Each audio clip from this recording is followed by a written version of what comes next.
Assalamualaikum warahmatullahi wabarakatuh. Saya Dr. Sugiyogo Sumartono. Saya adalah spesialis yang diberikan kesempatan untuk merawat di Rumah Sakit Lapangan Indrapura pasien-pasien COVID.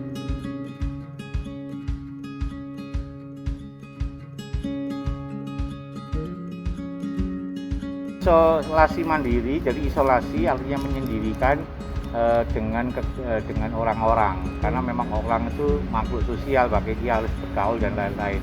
Tujuan dari isolasi adalah supaya tidak menyebar. Tetapi kita ketahui virus ini kan penyebarannya cepat dan sangat infeksius. Karena itu dikatakan bahwa kalau melakukan isolasi mandiri itu harus mempersiapkan diri, tidak asal di rumah sendirian. Ya. Ada alat, ada barang yang di rumah dan lain-lain itu tidak boleh dipakai bersama. Jadi kalau memang ada orang yang ada serumah dengan situ, tolong orang itu juga dijauhkan dari orang-orang yang tersakiti tadi. Contohnya di kamar dia sendirian, tapi waktu keluar dia ketemu orang, kamar mandi ketemu, maka hati-hati, itu akan bisa terjadi penularan lewat kontak, penularan lewat bersih, penularan lewat media-media yang mungkin media itu menjadi sumber penularan. Karena itu sekali lagi isolasi mandiri bukan berarti dia hanya di rumah, tapi dia memang juga harus menjaga protokol kesehatan, pakai masker, sering cuci tangan, ya kan? Menjaga jarak, barang-barangnya juga harus disendirikan. Itu sama, positif maupun negatif sama. Artinya bahwa dia sudah di rumah sudah cukup bagus. Ya, syukur-syukur kalau dia bisa mampu menyadarkan diri, setiap yang dia sentuh pakai sarung tangan langsung dibuang, ganti lagi baru begitu, maka insya Allah dia akan mati. Dan yang perlu diketahui bahwa virus itu mati karena sabun, karena kuman, karena alkohol. Kuman itu mati karena alkohol.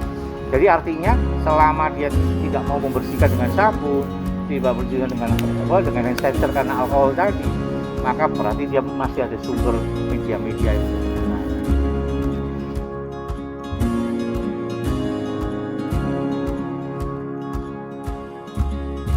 Ini sering dan beberapa kali kasus memang terjadi. Jadi pada orang yang sakit tadinya akan sembuh, sudah alhamdulillah sembuh. Itu adalah anugerah yang luar biasa. Tapi bukan berarti dia segala-galanya euforia bahwa dia punya antibodi yang kekebalan untuk tubuhnya dia untuk bisa sembuh itu sesaat juga. Jadi karena dia sudah potensi bisa tadi tertular dan sakit tadi, maka kemungkinan tubuhnya juga ada reseptor inangnya yang bisa ditempeli. Nah, kuman yang masuk itu bukan kuman yang kemarin. Kuman virus ini adalah kuman baru mesti. 1 bulan kemudian pasti bentuknya sudah berbeda. 1 bulan bisa terjadi. Orang yang pernah sakit jangan sombong dirinya bahwa dia akan sembuh seterusnya. Tidak, dia malah mudah tertular karena kumannya berpindah-pindah ganti wajah tadi. Jadi namanya mutasi, kumannya mutasi. Karena itu orang yang sakit tadi sudah diberikan warning sama Allah, sama Tuhan bahwa hati-hati, kamu gampang tertular kuman ini. Maka harus berhati-hati, tetap berhati-hati. Paling tidak pada orang-orang itu harus selalu paranoid pada orang-orang bahwa dia mudah tertular sakit.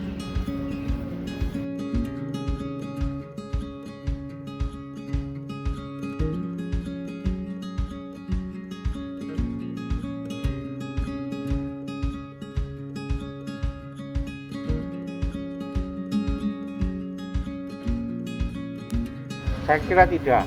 Ya, jadi positif yang dikatakan tadi mungkin indikator laboratoriumnya berbeda. Jadi kan ada yang 35, ada yang 37, ada yang 40. Mungkin yang dipakai adalah yang 40, yang 35 itu sebenarnya dia sudah negatif. Tapi karena ya perusahaan itu mengendaki suatu polisi tertentu yang dimana yang dianutkan adalah mereka menggunakan protokol tertentu, ya mengikuti itu, maka sebaiknya yang sudah positif tadi ya sudah kita mengalah di isolasi sendiri aja, tidak usah ke rumah sakit ya. Nah, kalau mereka membutuhkan negatif, nanti kurang lebih waktu 10 hari kemudian diperiksakan lagi, insya Allah mesti negatif ya, karena itu tinggal waktu aja antara menuju ke 35, 36 sampai 40 itu waktu, rentang waktunya tidak terlalu banyak ya. Rata-rata biasanya 35, 3 hari kemudian sudah negatif.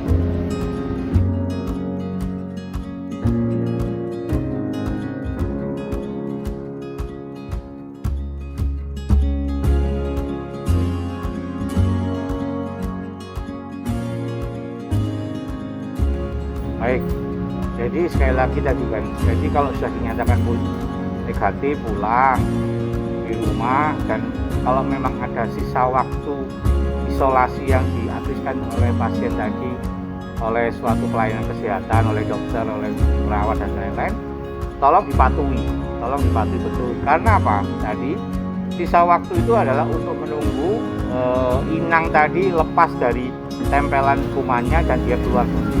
Sehingga dia perlu waktu, setelah 10 hari perlu waktu kurang lebih 3-4 hari untuk bisa lepas dari itu. Nah, karena itu sekali lagi protokol-protokol yang lain bahwa dia harus swab tunggulah 10 hari, setelah 10 hari perlu swab. Tetapi yang di rumah yang berhati-hati tadi tetap berhati-hati, artinya bahwa dia tetap melakukan protokol kesehatan dengan cara menjaga jarak pada yang di rumah, kalau ada yang rentan, kemudian menjaga kebersihan, selalu cuci tangan, jangan pegang-pegang sembarangan, kalau mau pegang langsung dibersihkan selama waktu yang ditentukan oleh pelayanan kesehatan atau dokter atau para medis karyawan yang sudah memberikan nasihat.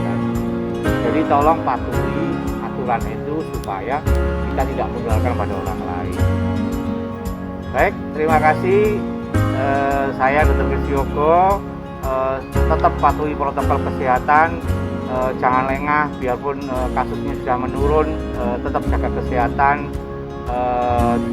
menggunakan masker, cuci tangan dengan sabun dan air yang mengalir, jaga jarak, jangan kumpul-kumpul ya.